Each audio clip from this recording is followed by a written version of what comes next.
அத்தி காய்களில் இருந்து கிடைக்கும் பாலை வாய்ப்புண்ணின் மேல் தடவினால் வாய்ப்புண் ஆறும். பித்தம் தணியும். வெள்ளைப்படுதல் தடுக்கும். ஆண்மையை அதிகரிக்கும். இதை பற்றி விரிவாக பார்க்கும் முன் நீங்கள் இன்னும் பாட்டன் பாட்டி சேனலுக்கு சப்ஸ்கிரைப் செய்யாதவர்கள் சப்ஸ்கிரைப் செய்யுங்கள். அருகிலுள்ள பெல் பட்டனை கிளிக் செய்யுங்கள். அப்போதுதான் நாங்கள் போடும் வீடியோவை தொடர்ச்சியாக பார்க்க முடியும். அத்தி எளிதில் ஜீரணமாவதுடன் கல்லீரல் போன்ற ஜீரண உறுப்புகளை நல்ல முறையில் சுறுசுறுப்புடன் செயலாற்றச் செய்கிறது. சிறுநீரகத்தில் கல்லடைப்பு போன்ற தடங்கல்களை அகற்றி சிறுநீரை பெருக்குகிறது.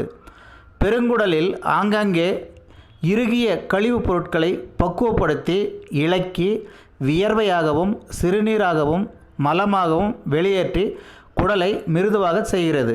மேலும் இதய நோய், கொலஸ்ட்ரால், உடல் எடை குறைப்பு, புற்றுநோய், இரத்த அழுத்தம், உடல் பலம் போன்ற நோய்களுக்கு நல்ல மருந்தாகவும் பயன்படுகிறது.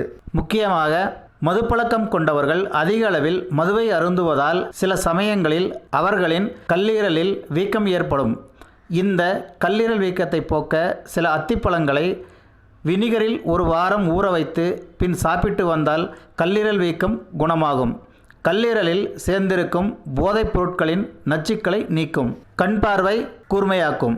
நமது உடலின் முக்கிய உறுப்புகளான கண்களின் பார்வைத்திறன் தெளிவாக இருக்க விட்டமின் ஏ, நிக்கோடினிக் அமிலம், அஸ்கார்பிக் அமிலம் போன்றவை மிகவும் முக்கியமாகும். அத்திப்பழங்களில் இந்த சத்துக்கள் அனைத்தும் அதிகமாக உள்ளது. எனவே அத்திப்பழங்களை வாரத்திற்கு 2 முறையாவது சாப்பிட்டு வந்தால் நம் கண் பார்வை நன்றாக இருக்கும்.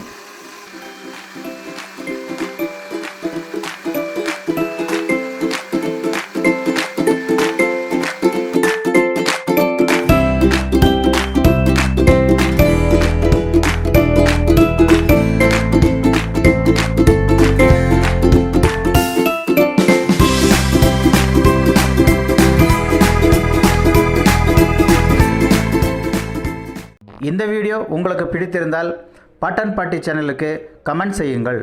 ஊட்டச்சத்து மிக்க உணவை உண்டு நோய் எதிர்ப்பு சக்தி பெறுவோம். நன்றி, வணக்கம்.